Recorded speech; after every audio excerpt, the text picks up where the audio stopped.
Pa na gym bag washing machine gaya ka mo ve. Oh, wala ko na ko ipotinaw boy.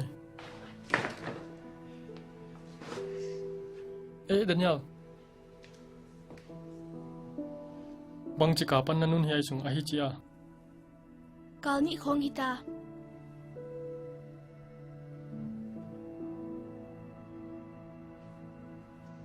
Arum sung tengong vek na chi hia. Ha, lai dal tia chilo van ting ki hem khebe ke voi. Apuan teng ko ya ko itale. Katay sama. Room dang ko to khebe kinte. Na the hello khatom hi hi vyo. Apuan ko ina suong ngam nupi kwa na the hi mi ma ita. Na the idia hoi na the hello khat. Na ji tunga. Wal zau ki sayin na zau tho ma na ki samai the. Hilele en dile. Bang chitukin gumle chinle namaban di kayetcha nang chuna boy jo himim di hele ji te khongin ha uchi dan deu khon thum pi theile hoi dia bang ting hile kana ding khe phot di olin gen thak ni Ole. Daniela ki moldo chang pi di ka hi chi ana hilino. Ole ka na hil di. Ki pa ke. Kele ka kipag.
Lupa. Mi hoi lo pen ma kai.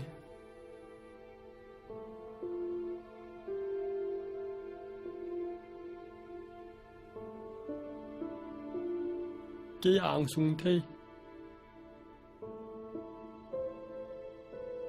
Các cái sát thế hi.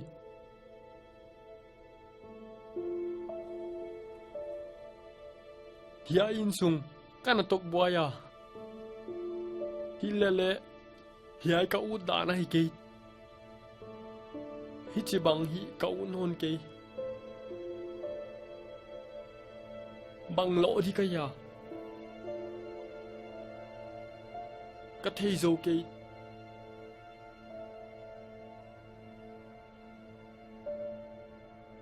Hơn pan pin to pa.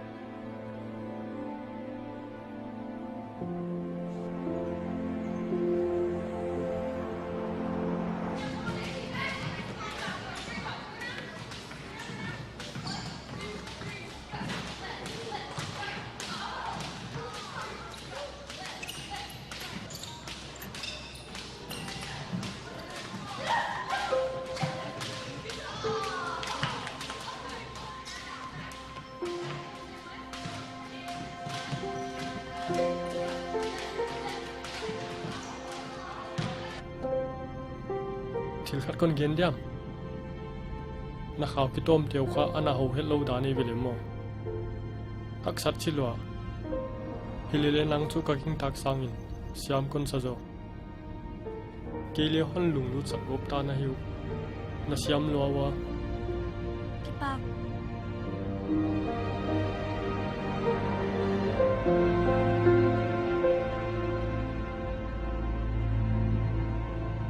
pa hiai tien bang hi de kwa hi karu la dyang kwa nu a hi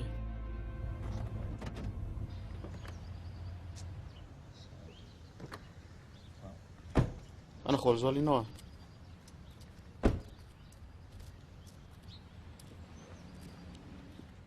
hey Rick Tony poi ka salotel nang hi khali lo pi kar hongla ka hiu chi thina din na soi kai le chin van poi mo dang teng to leng zo hi mai talen nei mama zo hi china nongi chi poi lo hi mai chi le la ole bang zia ka papa kar alak sang mo ku Benja olin kon hil dia boy. Tun in sung valutin la anne kun man na lai vasim phatino.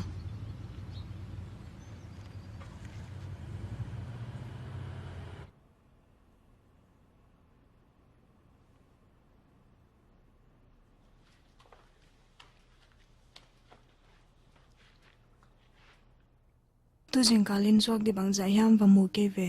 Mendi ke lenun panpi theidan dana non panpi di kachi hi ven. Hoi lo ike ho zol diam Ole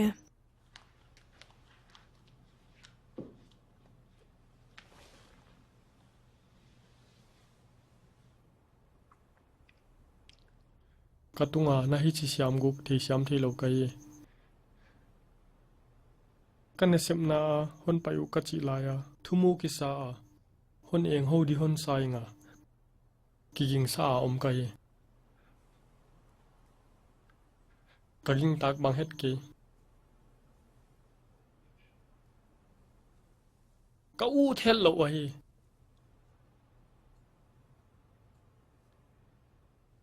con gen mai di hon pai hiat di mau a hi ana hem to to inga nang le hon hem kha ka hi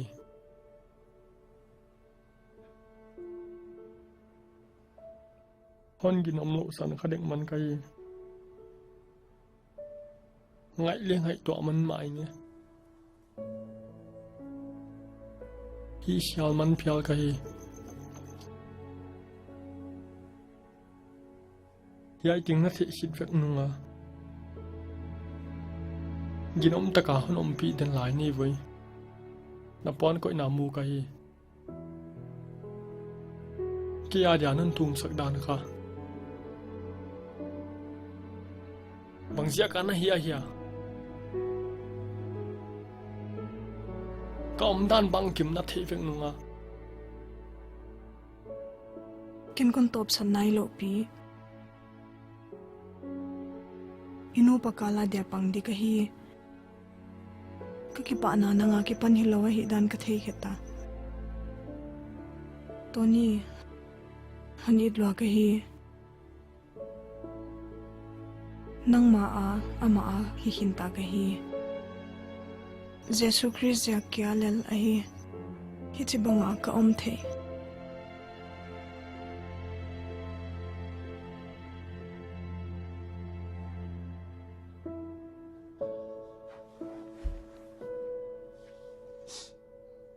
hon ngai damino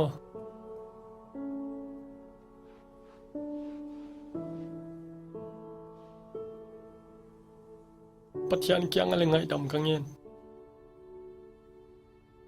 nang ngai dam na le kapoi mo hi na hon top san lo dia hi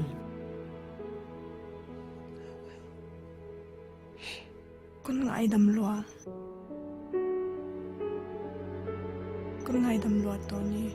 hon ngai damin tu pa kakipa lwa